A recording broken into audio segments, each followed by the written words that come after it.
Friends, કેમ છે તમને બધાને મારા જય શ્રી કૃષ્ણ અને રામ રામ। શું તમે પણ આવું મારી જેવું ગાર્ડન બનાવવા માંગો છો?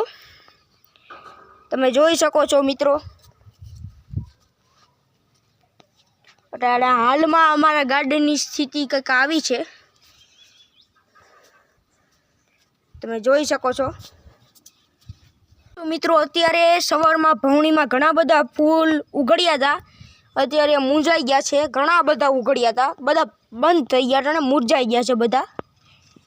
ને આપણે અહીંયા નવું આ વેલનું થોડું કાર્ય મિત્રો હું તમને બતાવું છું। આપણે તુરિયા માટાને આપણા ફ્લાવરિંગ થાય છે, એમાં ફિમેલ ફ્લાવર આવી ગયું, તમને બતાવું। આપણો વિડીયો આપણે અહીંયા સ્ટોપ કરી શકીએ છીએ અને કાલનું જેટલું પ્રોગ્રેસ આમાં કરીશ, જેટલું નવું ડિઝાઇનિંગ કરીશ, તમે આ જોઈ શકો છો મિત્રો। તો હવે મળીએ આપણે બીજા વ્લોગમાં। હાલો બધાને મારા જય શ્રી કૃષ્ણ અને રામ રામ। હવે મળીએ આપણે બીજા વ્લોગમાં। તમે નવા